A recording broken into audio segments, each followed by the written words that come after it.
那年我为救女儿坠下山崖，重伤失忆，京城人人都以为我死了，魏成也这么认为。我死后1年，他便再娶，新夫人容貌性情都与我相似。福音入府4年，与我举案齐眉，连昭颜和昭行都依赖他，他也是我明媒正娶进门的，断没有再给你让位的道理。这样最好。魏成，你多虑了。失忆多年，我早已改嫁。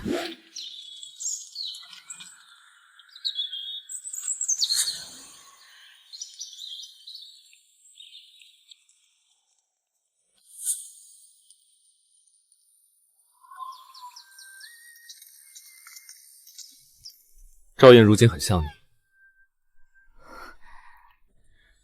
不过她近日在沈学士的夫人那儿学画，故而不能及时赶来见你。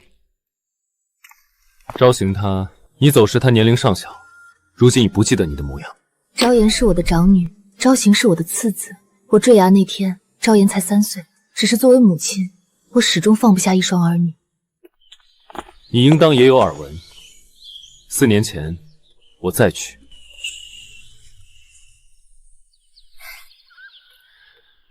福音不比你，他晚你进门，出身不好，体弱胆小。若他有什么错处，你多担待。我为何要为难他？担待？他字字句句，原来全是在护着那个陆福亲。他们伉俪情深，若非我的孩子还在魏府，我根本不会回来。我与魏成曾是青梅竹马，少年夫妻。少瑜，这七红院是我专门命人为你重修的，布置的与你出嫁前的住处别无二致，你可喜欢？他当年求娶我时，特地令人重修了这七寒院，布置的清幽风雅，与我出嫁前的闺房别无二处。如今，竟连池边的垂柳与庭前的桃树都不见了。福音有喘疾，碰不得柳絮和花粉，我就让人都砍了。自然是以他的身体为重。少宇，你变了许多，不好吗？好，我还担心你容讲不下福音，如今看来你死而复生回来，倒已有了容人的雅量。你要应我，此生只我一妻，不得纳妾。我起誓，此生绝不纳妾，只守着你一人。那时他满口答应，未曾想这一生太短，成婚4年，我意外坠崖，成了所有人眼中的亡妻。原来他所谓的变了，指的竟是这种容忍，并非如此。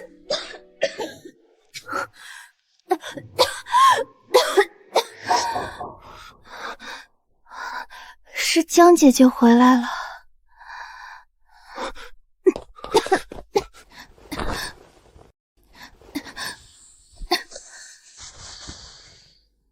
他毕竟抚养过昭颜、昭行，如今他既然主动提及我，碍于礼妇，不好不理。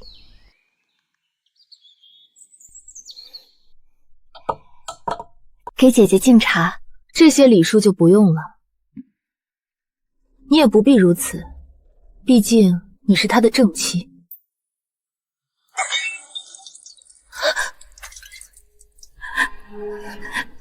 姐姐不愿接，是怨我占了这正妻之位吗？去端盆冷水来，快去！我竟不知你如今变得如此恶毒。也是，你流落在外多年，不学些卑劣手段，恐怕也活不下去吧。那茶不是我倒的。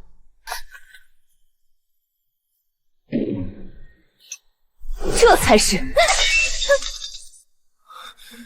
魏成，慎言！你简直不可理喻！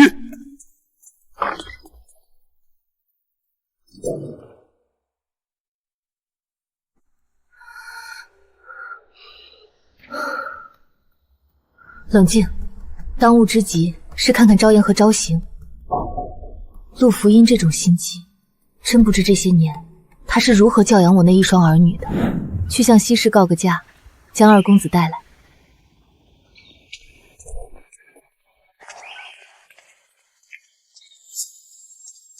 二公子，这是您的生母。母亲，我离家那天，她才只有1岁，一晃5年，竟长得这么大了。这些年，你父亲与陆夫人待你如何？父亲成日忙着升迁，事务繁忙，除了偶尔过问学业，鲜少管我。但陆夫人待我极好，她记得我所有的喜好，每日亲自备好我爱吃的饭菜，连现在教我的先生也是她费心亲自去聘请的。提起陆福音，她眼底竟然有光。可是母亲，您为何要回来呢？您回来了，那陆夫人该如何自处呢？她是依你父亲明媒正娶进门的，这一点任谁回来都不会改变。那母亲呢？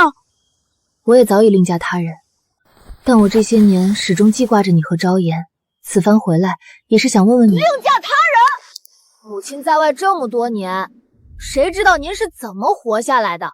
魏成说的对，昭行已经彻底不认我了，可他也让我感到陌生至极，这哪像个几岁的孩子能说出的话？这番话到底是谁教你说的？如今我既然回来了，理应亲自教养你，看来是该给你换个正经先生了。母亲既已另下他人，便已是外姓人，又凭什么插手魏府的家务事？才说了几句话，我就知道这孩子已经被彻底教坏了。如今的他，竟然变得如此迂腐固执己见。这东西你收着，日后若你后悔了，便拿着它来找我。作为生母，我会帮你一次，不过到那时我亦有条件。昭行已是如此，那昭妍呢？我竟有些不敢见她了。王妃，王爷已经给沈府那边递了信，大小姐估摸着就快回来了。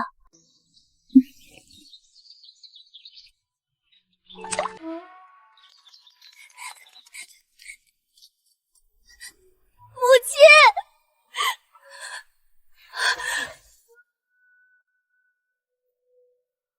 母亲，我一直以为是我害死了你。昭妍不哭，乖孩子，快莫要说这种傻话了。害我坠崖的是那些穷极恶的刺客，从来都不是你。那年魏城战队3皇子，为了争权夺利不择手段，早已在京中树敌无数。嘘，为了保护昭妍，我换上魏晨的外袍，引开刺客，逃命途中不幸坠崖。我在重伤中失忆，辗转到了青州，这才与齐王薛伟相识。害我坠崖的是那些穷极恶的刺客，从来都不是你。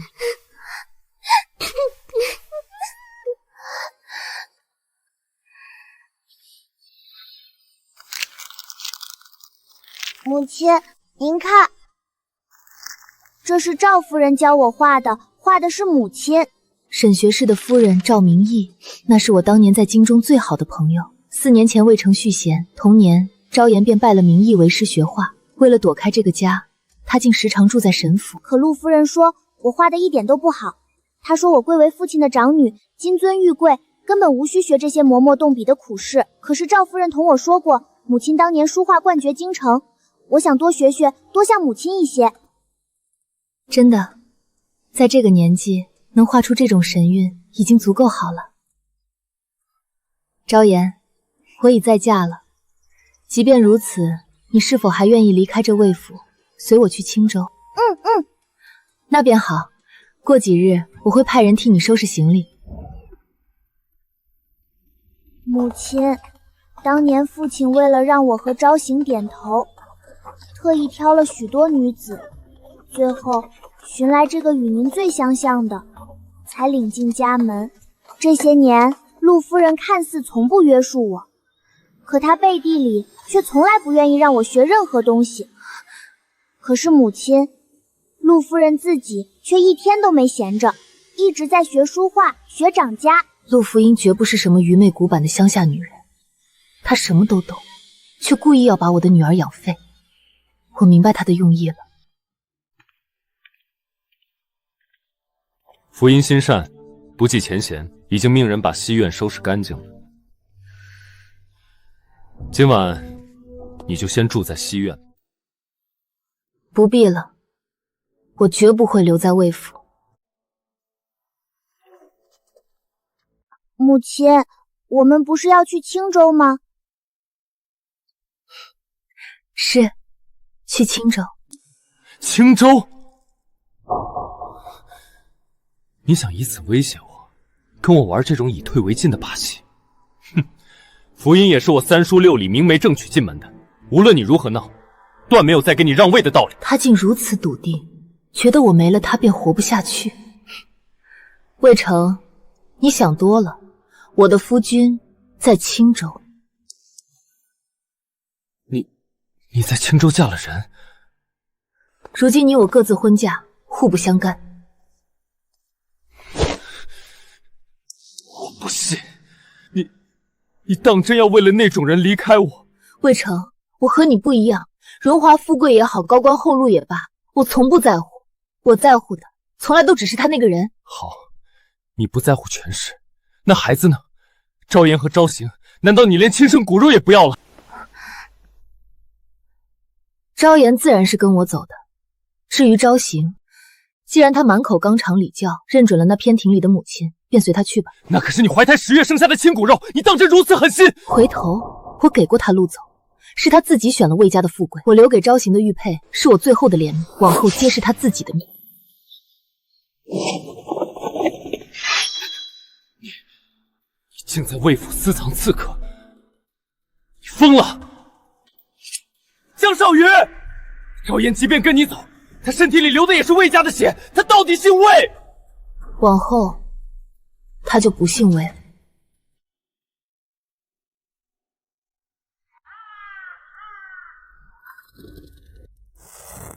王妃，王爷虽不在，但府里的人都候着呢。您奔波了一日，这些账目明日再算也不迟。魏府吞了我的，我得一样不落的拿回来。留在魏府的那些嫁妆，桩桩件件，真是一笔难算的账。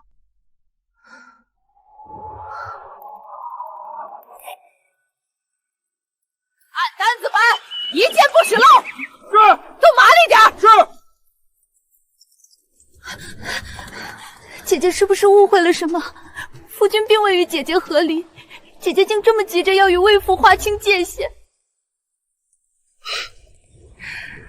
听说魏成当年娶你时，也是有3书6礼、8抬大轿。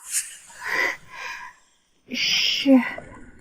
你既是他明媒正娶的妻，魏家便容不下第二个主母。我朝法法严明，向来没有平妻一说。他既娶你，正妻之位便与我无关，你我也再无干系。原来姐姐是介意此事，为让姐姐消气留下，福音甘愿自贬为妾，为姐姐让位。别碰我！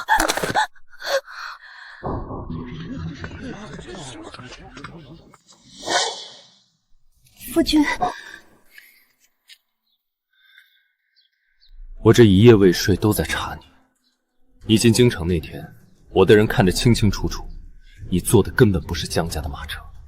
那马车的规格极高，金丝楠木镶顶，4角坠玉，绝非寻常富贵人家能坐得起，只可能是你口中那位夫婿。但我也查过，青州境内凡有这等身份地位的权贵，家中早有正妻。江少宇，莫非你自甘堕落，去给人当了见不得光的妾室？他想说我是外室，那妾上需官府文书，他查不到，便只能往最肮脏处想我。魏成，你继续说。还是你为了虚荣，去做那见不得人的外室？相识相知10多年，我竟不知你骨子里如此卑贱。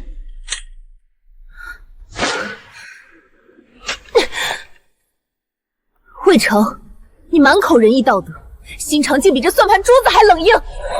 夫君，江少宇，夫君乃是当朝3品吏部侍郎，你竟敢公然携袖打伤官员，眼里还有没有王法？他出言不逊在先，意图当众污我名迹，这又该如何算？难道披上官皮就能随意践踏他人尊严？你消失5年，回京便坐奢华马车。哼，魏昭行，跪下！你让我跪？红潮，放开我！第一，我是你的生母，纲常之下，我为母，你为子，生身之恩你这辈子都还不完。叫你跪，你就得跪。第二，我是齐王妃。齐王乃当今陛下胞弟，论品阶，论爵位，我是君，你魏家不过是臣。别说你，就是你爹见了我也哀降大礼。这一跪，你受得住吗？我本不想借薛韵的身世压人，只想清清爽爽了断前缘。可这满园恶意让我明白，有些人根本不配我讲情分。齐王妃，这不可能！你怎么可能是齐王妃？姐姐，这种玩笑可开不得。整个京城谁不知齐王妃乃是陛下亲封武阳县主，出身名门，与齐王是太后亲选佳偶。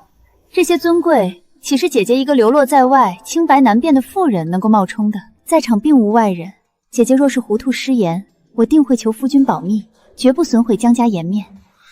陆氏说的对，江少羽你当真是疯魔了。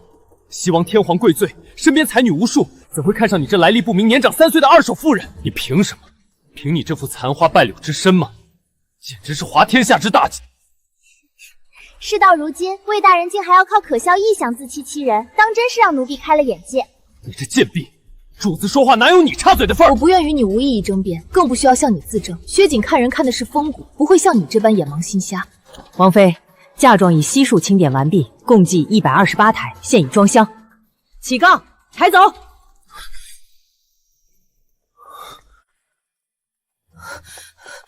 母亲，你当真要走？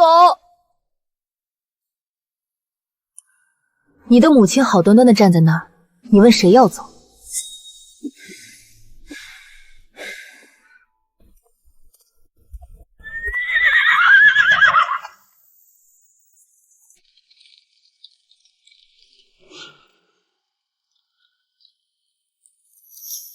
老板，这只耳当能当多少3只，成色虽好，但没了一对，价钱可要大打折扣，5个钱，爱当不当。我不想与外人说道，薛韵对我从来无关顾年龄、身份。当了，给我换些纸墨。那时的我，只是一个为了生存变卖遗物的孤女。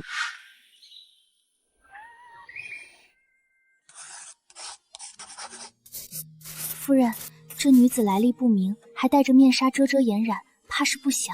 闭嘴！这笔记，这气运，青州城内无人能出其右。江姑娘，你这画艺卓绝，我府中千金公子正缺一位先生，你可愿留下？多谢夫人赏识。先生，我要学画。次年，文人雅聚，二公子因我代笔的一幅画名动青州，引来齐王召见。也是在那一日，薛景指明要见我。你这画中有京城的风骨，你师从何人？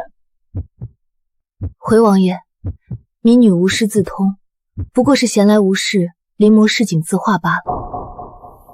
回殿下，民女什么也不记得了，大约是天生对丹青有些感悟，勉强算得上是无师自通吧。那你看看，你能否临摹此画，并将这缺失的一半画出一幅完整的？这画分明是我自己的手笔，临摹此画不难，但要补全意境，恐怕得费些时日了。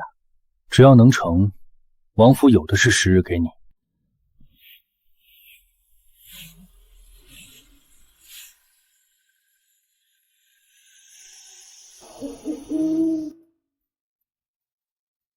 拖得越久，拿到的银子便越多。薛景，对不住，我得攒钱买药。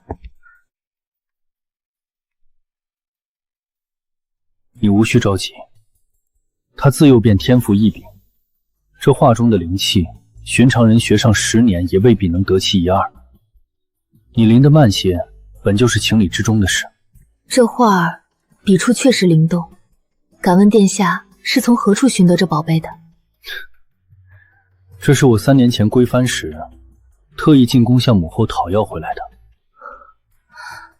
甲辰年，那年我刚及毕，第一次进宫贺寿，那时候薛景才12岁吧。那画画的人他是殿下的什么人？亲慕之人。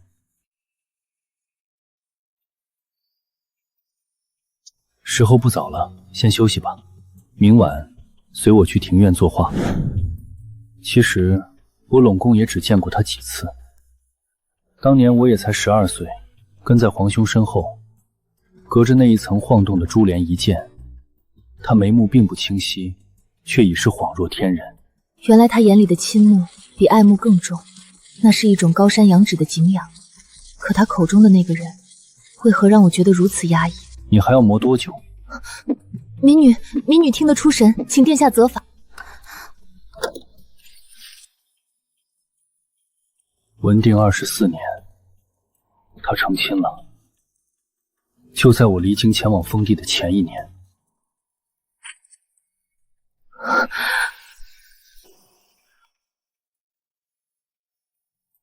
唉，他若是当真过得幸福，我便也罢了。看本王作甚，快画！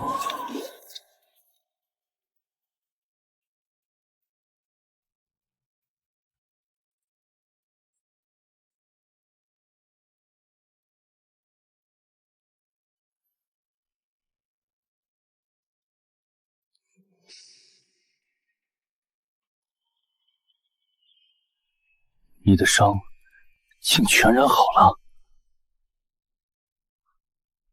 你是青州本地人？回殿下，不是。如今刺史府那边，2公子不日便要进京赶考了，3小姐也到了议亲定亲的时候。你若再回刺史府当差，恐怕多有不便。这王府虽深，却也清静，你可愿正式留在本王府内？王府不仅安定，薛静出手更是阔绰，比在外面卖画强上100倍。殿下抬爱，民女自然是愿意的。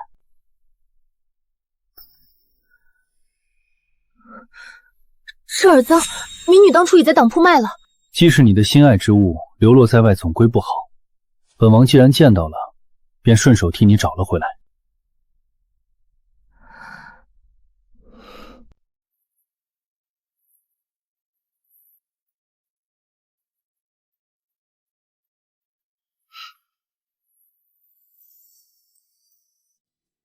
不知为何，面对这位权倾一方的王爷，我竟有了逗弄他的胆子。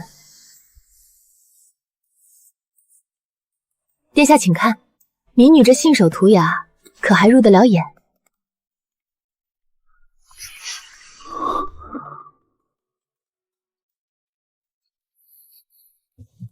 画的极传神。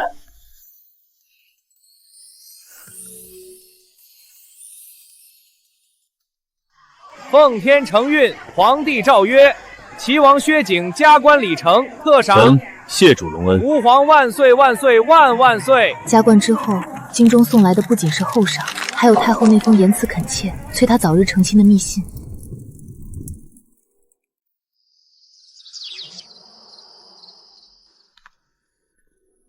少瑜，此生我只想为你一人磨墨。我深知2人身份天差地别，更惶恐那缺失的过去。为此，我整整思虑了1个月，才最终点头答应。殿下，我答应你。吉时到，慢些，慢些。揭盖头。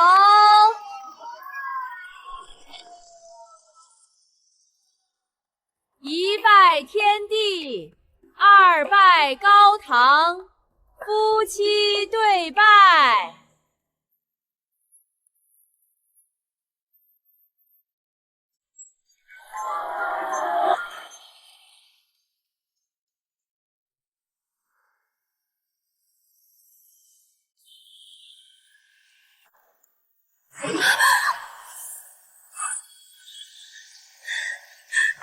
少瑜，少瑜，别怕，不管你想起什么，我都在。夫人是记忆骤醒，气血逆乱，需在卧房静养，拉上帘幔避光，切不可再受刺激。即刻拉帘，吩咐下人不许喧哗，我守在这里。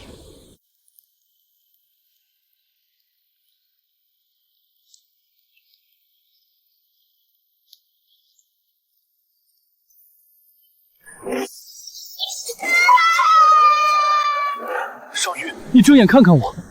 别说了，我不想说话。你会不会怨我？魏成护不住你，是他害你坠崖，是他让你落得生死不明，我怎能放任你回到那种人身边？你还想回京找他吗？魏成早已续席，他身边有了别的女人，他甚至连一天都不愿为你守身。少羽，我等了你很多年，从年少初见到如今，我比他好，我真的比他好。这耳针我记起来了，出嫁前我因江家的身份得了皇后的重赏，在那堆叠叠叠的奇珍异宝里，我唯独钟情这一对珍珠耳针，它们并非最名贵的，却是最衬我的，我几乎从不离身。你早就认出我了，对不对？赠你耳同时，我身份尴尬，在这深宫中如履薄冰，哪里敢有什么龌龊的医理心思？那时候我只是远远瞧着你，只盼着天上的明月能一直遮漫皎洁无瑕，不要沾染着泥淖半分。可是少羽，当这轮明月真的坠落在青州，真的照在了我身上，你就再也不肯放手了。哪怕是骗，我也要把你留在我身边。没有怨言，这些年你对我如何，我心里清楚。只是这京城，我终归还是要回一趟的，是为了我那白发苍苍的爹娘，还有我那至今生死不明、受人蒙蔽的一双儿女。好，只要你不离开我，去哪儿都好。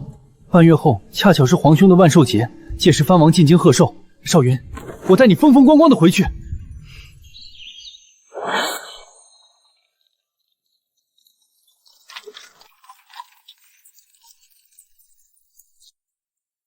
小姐到了。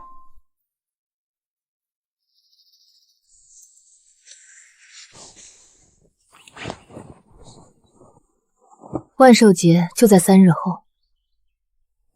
王妃放心，回青州的船只已经备好了，只是这魏家就这么放过了？放过？我查了这么久，总算知道我那位替身是个什么样的人了。陆福音，太常四卿的妖女，自幼在江南演病，及笄后才被接回京。原是个偏爱艳色、擅长抚琴的张扬性子，可为了嫁给魏成，她生生把自己磨成了我的影子。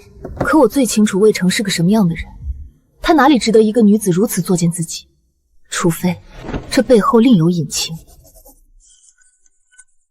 将这封密信送去魏府，记住，避开所有人，务必亲自交到魏成手里。属下明白。王妃，这是魏大人派人送来的回信，说是请您务必亲检。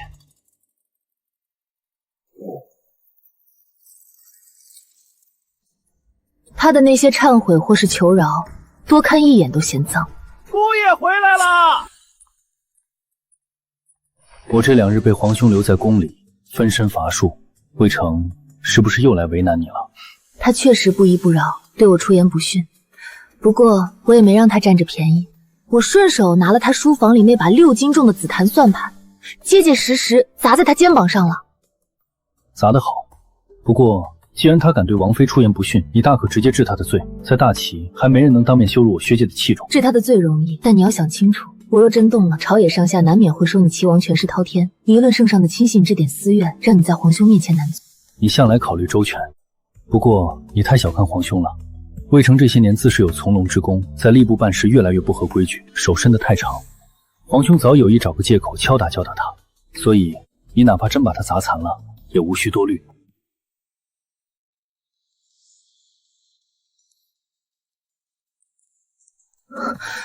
你收敛些，昭妍还在隔壁屋里呢。罢了。今日宫宴，陛下宴请群臣家眷。昭妍，从今往后，你便随我姓江，你是我江家的女儿。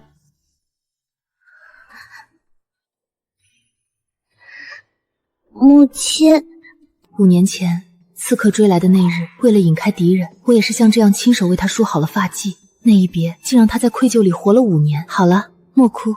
今日你随娘进宫，娘答应过你，这辈子再也不会离开你了。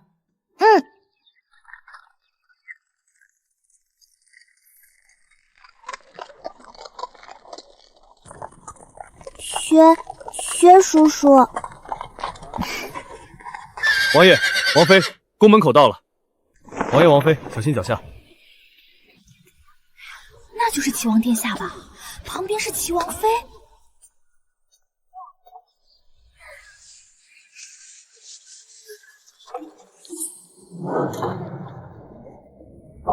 怎么可能？真的是你？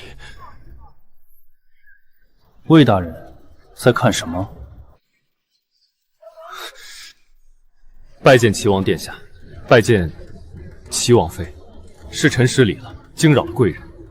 魏大人这是怎么了？得罪齐王了吧？他这是在等我发话呢。魏大人，免礼吧。昭言，许久未见父亲，你便这般失了礼数吗？他大约忘了，从前他为了博取贤名，将昭言寄养在神府，不闻不问，只顾着与陆夫人温存。如今他的名字已从魏家族谱勾去，于他而言，这魏府早已是刀山火海。莫要怕，等会儿进去，皇后娘娘与太后娘娘都要召见你，他们都是顶好香火的人，尤其是太后，早已听闻你的才气，赏赐都备好了。好。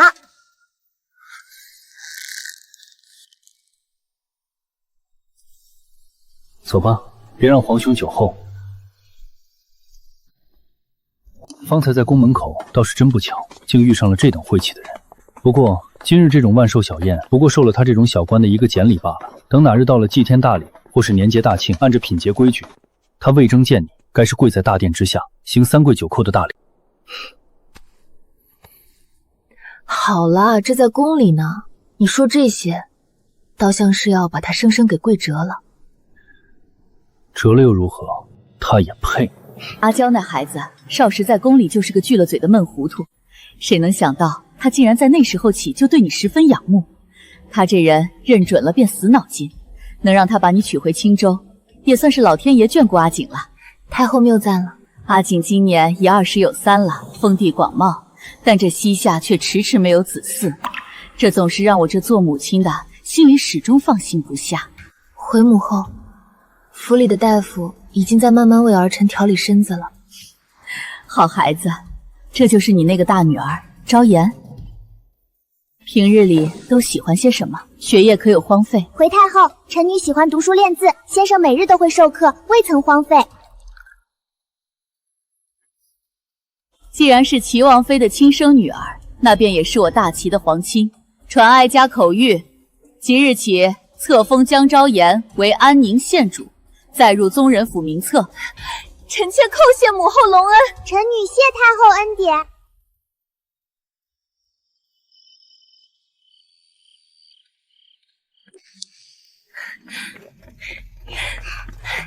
师姐，你可知方才席间发生了何事？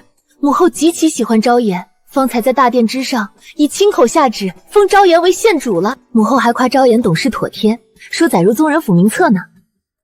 县主之位还远远不够，既然入了齐王府的门，便是我薛继的亲女儿。县主这种虚衔算得了什么？她该要做这京城独一份的郡主才对。往后等回了青州，我的封地岁禄也必有昭言的那一份，谁也抢不走。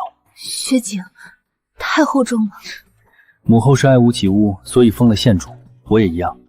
只要是你生的孩子，我自然也要倾尽全力去护着。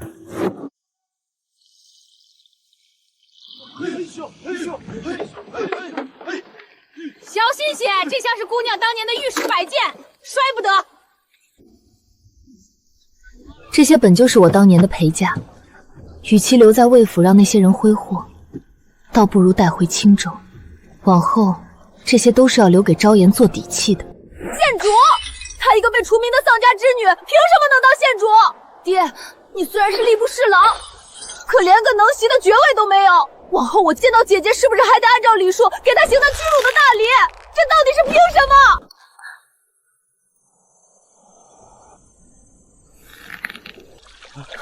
么？王妃启程在即，闲杂人等退后。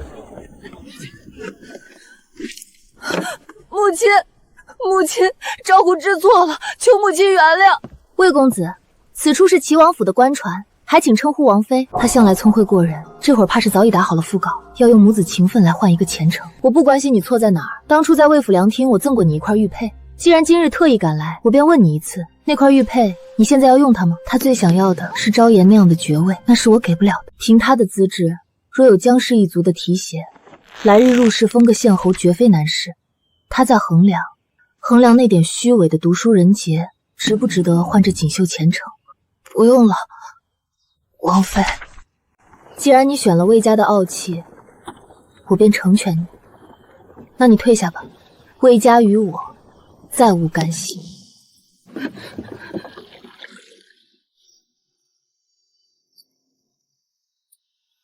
少瑜，我已经派人上书皇兄，昭妍既然是我齐王府的长女，封个县主实在太寒碜了。昭妍并非你亲生，此时请封郡主，恐怕宗人府那些老顽部会跳出来反对，让你难做。我也在折子里说得明白，昭妍身为郡主的一切岁禄开销，皆由我青州封地自出，不只取国库半分。皇兄向来爱财，有人替他养郡主，他只会乐见其成。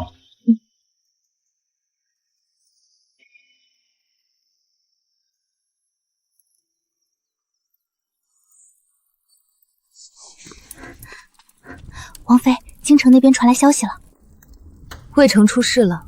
是，听说魏大人因为牵扯进一桩大案，已经下了大狱，如今正等候发落。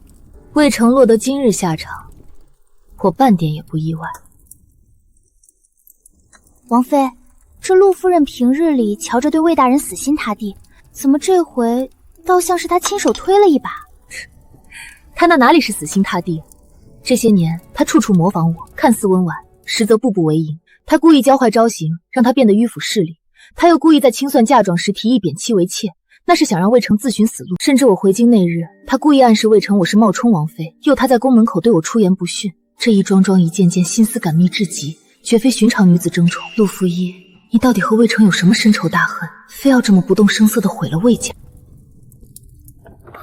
外头起风了，怎么不在屋里歇着？我收到京城的信了。魏城的事到底是怎么闹大的？魏城这次确实是栽得不浅，他的事里头弯弯绕绕太多，一时半会儿倒真难讲得一清二楚。他身为吏部侍郎，这些年自视甚高，提拔了不少魏家的旁支子弟。原本这种提携亲拜的事，在京中也算稀松平常。可坏就坏在他提拔的那几个人实在烂泥扶不上墙，差事办得一塌糊涂，捅出了天大的窟窿。如今御史台咬死了他不察之责，陛下大怒，已经下旨治他个滥举之罪。以皇兄的性子，若只是滥举，应不至于下狱吧？你猜得不错，这本是可大可小的事。皇兄原先顾念着他当年的从龙之功，并不打算深究。皇兄原本只是想停他的职，让他闭门思过几日，敲打一番也就过去了。谁知后头查办此案的官员又搜出了他卖官育财的证据。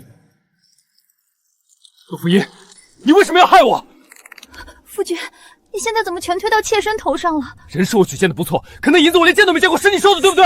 那银子进了府，若没你的默许，妾身一个妇道人家哪有胆子私藏？你胡说什么？我什么时候默许过？大人，夫君他只是怕了。他当初亲口说朝中打点处处要钱，让妾身只管收下，不必多言。毒妇，你这个毒妇，我什么时候说过这话？陆福音，我杀了你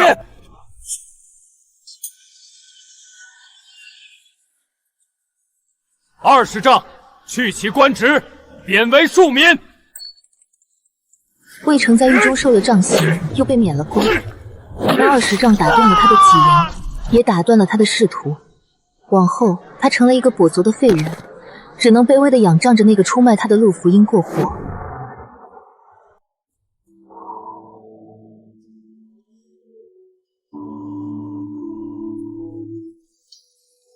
王妃，京城那边送来的。王妃，魏公子送还玉佩时，半句求援的话都没带，想必他是真的走到绝路，却又不知该如何开口了。他向来最看重那点可笑的读书人气节，如今玉佩送回来，怕是连最后一点尊严都舍了，却又不知道该拿着尊严换什么。红药，将这封信寄回江府，交给爹娘，就说让他们暗中照拂魏昭行。可需要给他寻个出路？不必，无需多费心，只要让他吃饱穿暖，不至于无家可归便好。至于他的锦绣前程，那是他自己丢掉的，更多的事得等我回京再做。少瑜，瞧，皇兄降旨，封我们的长光为长光郡主，岁禄比照宗室最高规格。长光，愿他此生长沐光明，永离阴暗。好。王爷、王妃，太后娘娘又来信了，这月已经是第3封了，催着咱们带郡主回京呢。少瑜，太后惦记着孙女，这信催得紧，你意下如何？长光尚在襁褓中，经不起那大半月的舟车劳顿，再等等吧。小心小心，小郡主，慢点。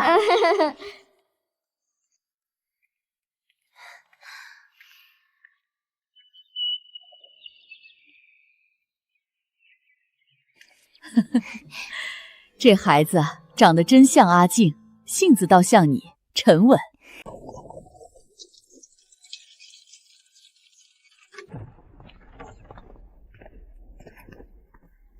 王妃，魏公子就在里面。回京后，我先带长光去拜见了太后，才去看魏昭行。哟，这不是魏大才子吗？背这些圣贤书有什么用？你那夏玉的爹教过你卖官鬻诀怎么写吗？见过，王妃。这私塾的风气，想必你也不愿多待了。我已为你聘请了一位德才兼备的先生，从明日起，你往后可以跟着他单独学习，不必再待在私塾里受这些无谓的嫌弃。除此之外，我也给你留了足够的钱财，这笔银子足够让你衣食无忧的过到弱冠之年，哪怕将来你想科考，也绰绰有余。不过，为了防止你误入歧途，这些钱财都在先生手中掌管着。你若是想以此挥霍，便休想了。因为你不得提前吃取分毫。王妃，当年您在凉亭说，若要您帮我一次，亦有条件。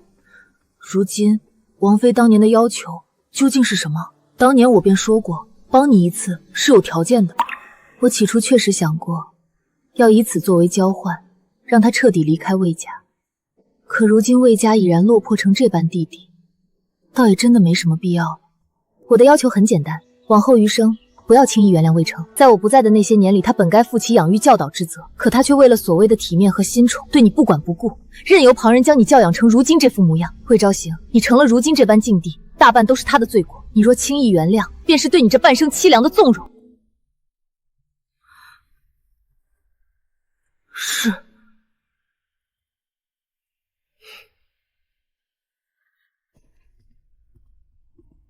也不知他是否真的会信守承诺，其实也无所谓了。读书人最重孝道，他先前不敬生母，早已在这京中失了名声，如今又被魏成那卖官鬻道的罪名所牵连，在这个境地里，他早已举步维艰。此去青州，天高地远，日后我们大概很难再见了。王妃小心！疯子，再敢靠近半步，格杀无论！少爷，你听我说，我是被冤枉的。那卖官鬻辙的事儿，我真的不知情。江少宇，魏成，你已经不是官了，你放开我！在大齐冒认官亲惊扰王妃，可是死罪。陆福音那个贱人，他根本不是陆福音，这是关乎皇家体面，也关乎你那2个孩子的命。少宇，让他们退下，你兵退旁人。我只告诉你一个人。无妨，你已经落魄到这个地步了，成了个连家门都进不去的跛脚庶民。除了这条贱命，你还有什么？旁人还能怎么害你？此事若落到明面上，足以让我罪加一等，甚至剥皮抽筋。看来你是真的急了。既然这秘密能让你罪加一等，那我倒真生了几分兴趣。退下吧，守住门口，半只苍蝇也不许放进来。是。陆福音，她根本不是什么太常四卿的妖女，她是李尚书失踪多年的女儿李婉。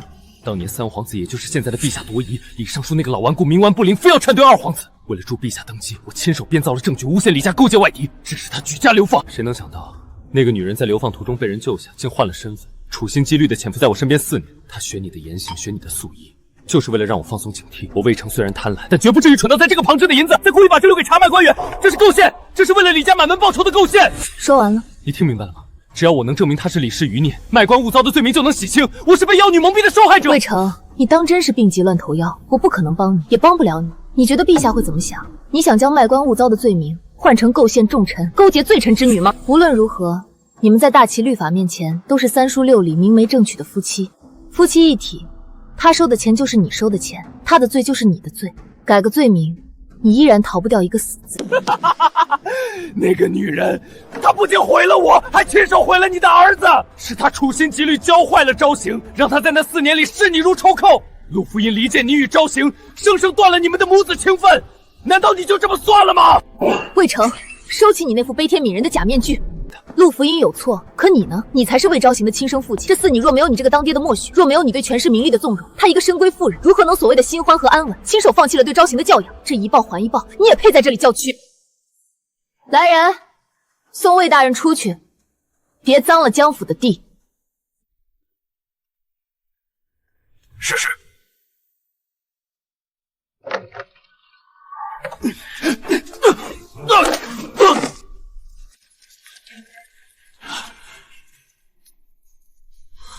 夫君，闹够了，就随妾身回家吧。他们之间隔着血海深仇，却又不得不在这余生里像2条毒蛇般紧紧缠绕，互互相折磨，直至死亡。从此山高路远，恩怨两清，都与我不复相见了。王妃，京城那边传来消息，魏家那不必说了，京城的人都知道我已与魏真恩断义绝，往后魏家是死是活，是荣是辱，这种肮飒消息再也不必传进我的耳朵。长光真乖，姐姐在这儿呢。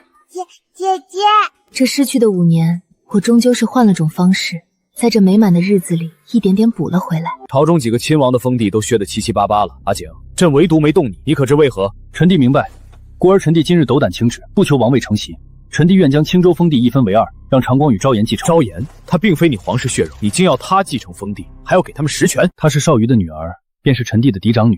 他们既想岁禄替皇兄镇守一方封地，又有部分治理实权。待他们100年之后，这封地权力悉数收归朝廷，臣弟绝无怨言。好，阿景，你对齐王妃母女当真是倾尽所有，朕恩准了。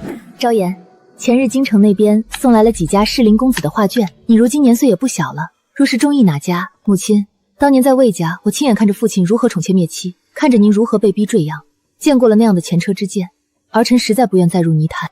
儿臣如今贵为郡主，有封地岁禄，有实权在手，既不缺荣华，也不缺尊严，何必再费心思找个男人，在这王府深宅里自寻烦恼？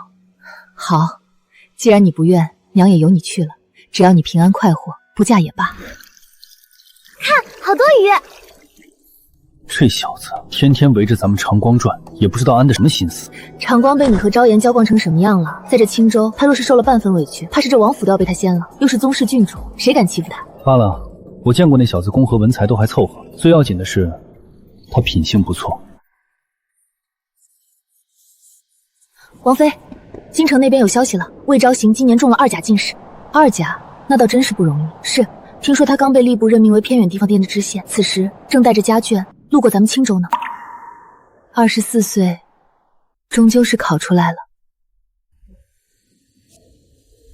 下官新任知县魏昭行，赴任途中经此宝地，恰逢冬至，特来给王妃郡主头帖贺节。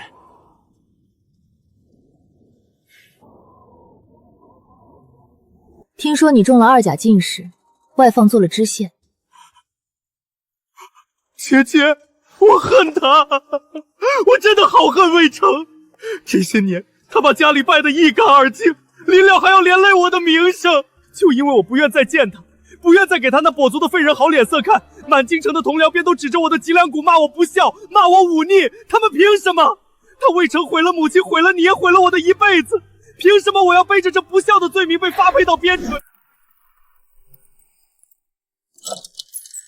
母亲，魏昭行来过了，他哭得极惨，因着不肯原谅魏成，被御史挑了错处，说他德行有亏。同届的进士，资质不如他的都进了翰林院，最差的也做了京官，唯独他要在这大雪天去最贫困的边远县城。这个结果已够好了，至少还是个7品官员。